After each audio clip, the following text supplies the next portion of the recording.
गुरुचरित्र अध्याय 9. श्री गणेशाय नमः. श्रीपाद श्रीवल्लभ कुरवपूर या क्षेत्री राहत होते.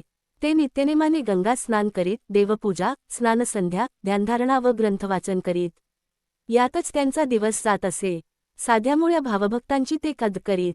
श्रीपाद स्वामी गंगास्नानाला गेले असता त्यात सुमारास एक परीट आपले कपड्यांचे बोचके नदीवर धुण्यासाठी घेऊन येत असे. तो स्वामींना नमस्कार करी, मग कपडे धुण्यास जात असे. हा त्याचा रोजचाच परिपाठ होता. श्रीपाद स्वामी त्या परटाच्या भक्तीकडे प्रसन्न मुद्रेने पाहत असत, पण ते कधीही त्या पस्टाशी बोलले नाहीत. स्वामी गंगास्नानास येत, परीट त्यांना नमस्कार करत असे.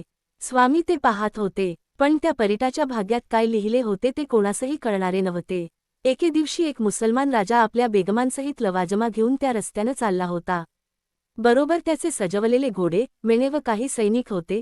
परीट त्या राजाच्या भाग्याचा विचार करून मनात म्हणाला, भाग्य असावे तर असे, नाहीतर माझं हे फुटकं नशीब. राजाचा थॉट मोठा होता. चौघडे वाजत होते. परीट एकटक तो थाटमाट अधाशीपणाने पाहत होता. इतक्यात श्रीपाद श्रीवल्लभ नदीवर आले. परटाने त्यांना पाहिले व त्याने स्वामींना वंदन केले. पण त्याच्या मनात मात्र त्या मुसलमान राजाचा थाटमाट रुंजी घालत होता. तो मनात म्हणत होता, त्या राजानं पूर्वजन्मी नक्कीच काहीतरी पुण्याईची जोड केली असेल, म्हणूनच त्याच्या नशिबी एवढे ऐश्वर असावे.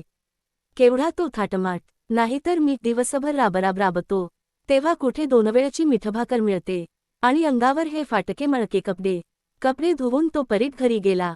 रात्रभर त्याच्या डोळ्यापुढे ती मिरवणूक, तो लवाजमा आणि बेगमा व घोडेस्वार. कधीतरी माझ्या नशिबात असे सौख्य मिळेल का, याच विचारात तो निद्राधीन झाला. सकाळी परीट मळक्या कपड्यांचे बोचके घेऊन नदीवर आला. थोड्या वेळात त्याला स्वामी येताना दिसले. त्याने नेहमीप्रमाणे स्वामींना वंदन केले. स्वामी त्या रजकाच्या भावभक्तीवर प्रसन्न झाले व हसले. परटाच्या मनातलं स्वामींनी अंतर्ज्ञानानं जाणले होतं. ते परटाला म्हणाले, का रे, मनात राजा होण्याची इच्छा बाळगतोस? तो लाभही तुला घडेल. तू पुढे उत्तम ऐश्वर्य भोगशील. फक्त मला एवढंच सांग की तुला या जन्मी राजा व्हायचंय की पुढच्या जन्मात?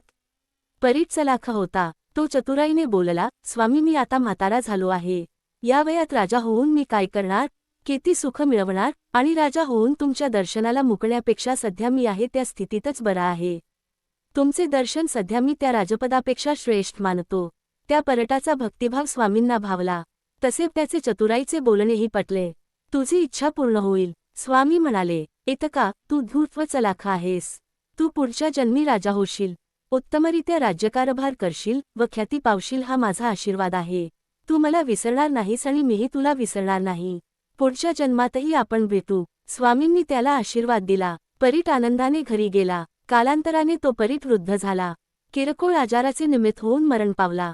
पुढे हा परीट बेदरच्या राजवंशात जन्माला आला व तो पुढे राजा झाला. त्याने उत्तम प्रकारे राज्यकारभार केला. नेहमी प्रजेचे हित पाहून लोककल्याणाच्या योजना आखल्या.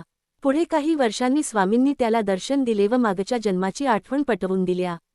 राजाने हात जोडले. त्याच्या डोळ्यात आनंदाश्रू तरळले. श्रद्धा भक्ती मनात समन्वित असता गुरुदर्शन घडते. श्रद्धेशिवाय फलप्राप्ती नाही हेच सत्य.